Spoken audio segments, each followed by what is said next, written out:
When AliExpress reached out to sponsor a video about the Ryzen 7 9800X 3D, one of the best gaming CPUs on the market right now, I wasn't so sure. Yeah, it's a great chip. I actually bought this one with my own money. I have a GPU now that can take full advantage of its gaming performance, and now might even be a good time to buy one. However, that's ignoring the massive elephant in the room.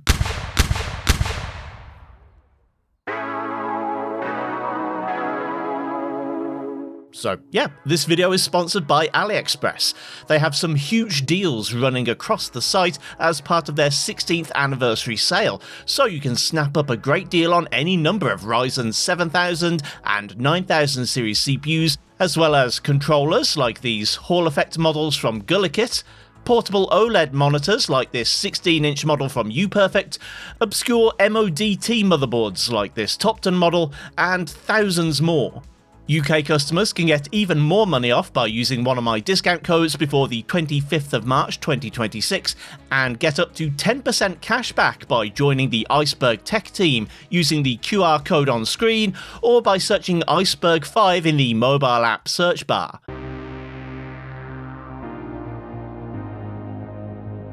Thanks in part to the release of its nothing burger successor, the Zen 5-based Ryzen 7 9800X 3D, an 8-core 16-thread gaming-focused CPU with 96MB of L3 cache, is actually pretty attractively priced right now. Using these codes, a buyer in the UK can get a brand new OEM model for just over £300 at the time of recording.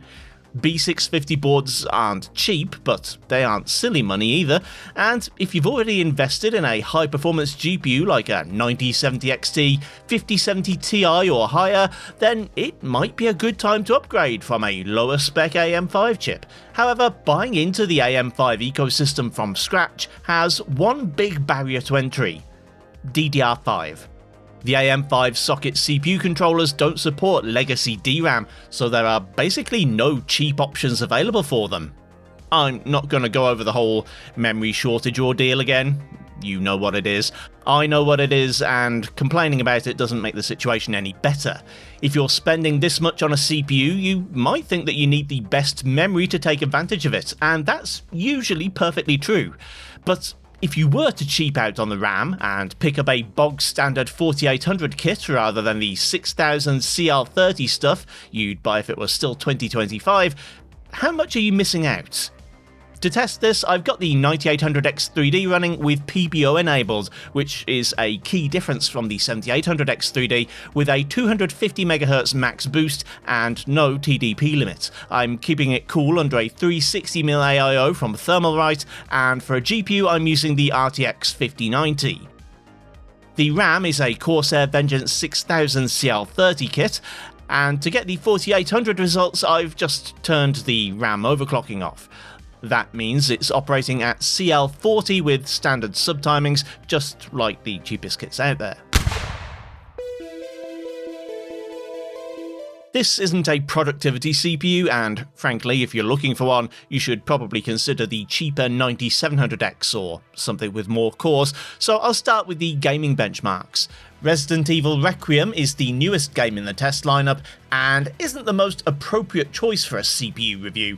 At 1080p with path tracing turned on and DLSS Ultra performance, the GPU is still holding the 9800X 3D back in the opening scene. With the optimal 6000 speed RAM setup, the average is 184 FPS, and switching to the lower performance profile sees that average drop to 172, meaning the faster RAM is only giving 7% better performance on average. Percentile lows see a slightly bigger improvement, with 0.1% frames rising from 98 to 114, but that difference isn't going to be that noticeable.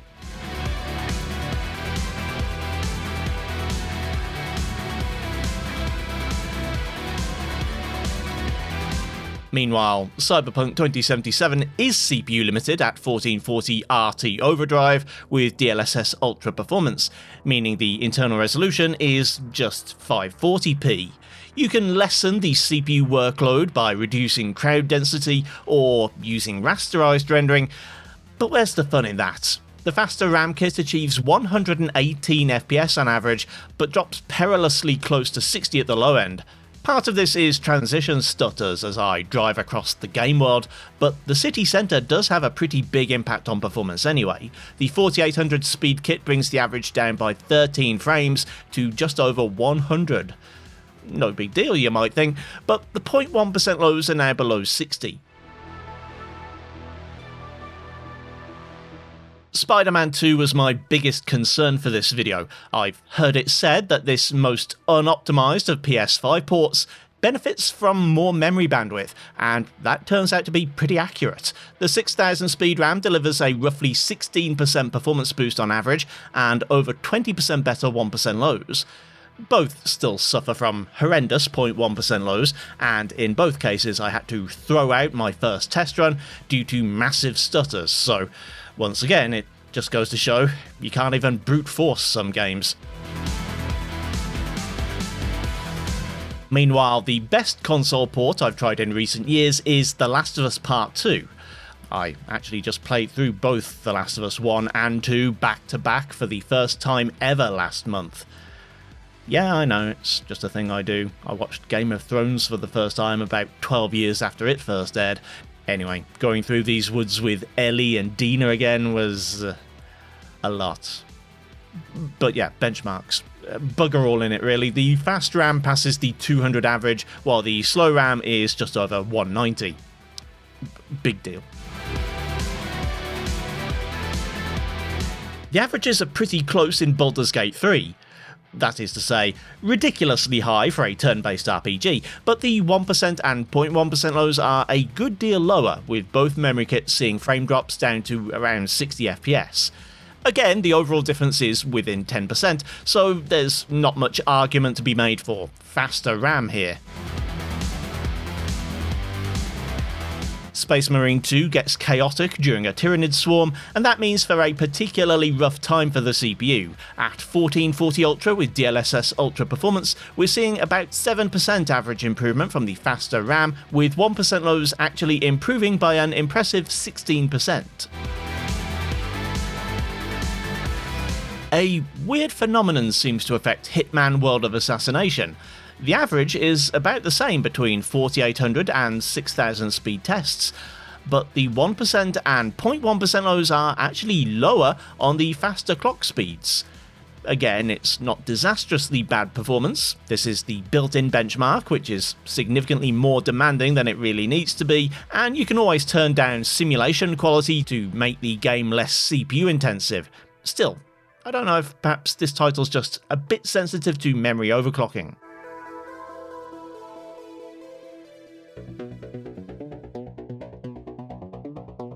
The good RAM delta in overall gaming performance amounts to 7.7% on average and 9.4% percentile lows. If this isn't enough to convince you that faster memory's worth it, will synthetic benchmarks change your mind? Probably not. Cinebench 24 enjoys a 2% uplift in single-threaded and 5% in multi-core.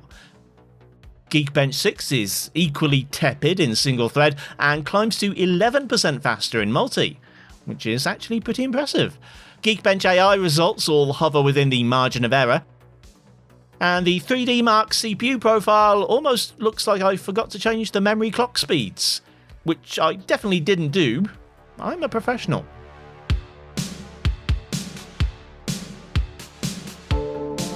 On the subject of how great I am at my job, I did have a closing chapter in mind for this video whereby I would throw in some numbers from the Ryzen 7 5700X 3D.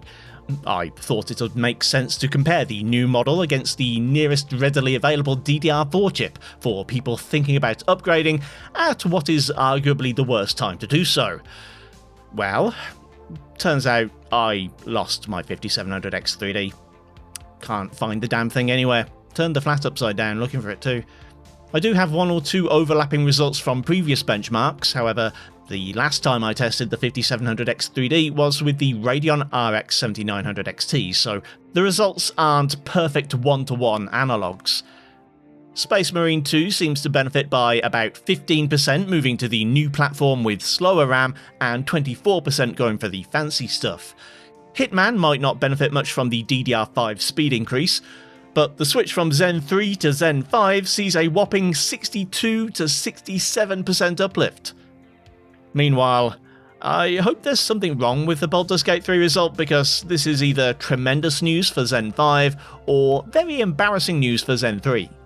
If I do manage to find my old 5700X3, I'll redo these tests and make a proper AM4 versus AM5 video, but I'm probably not going to buy another one right now. Since it's apparently been discontinued, prices seem to have skyrocketed, much like the 5800X3D, and it's kinda gone past the point of being the affordable option anymore.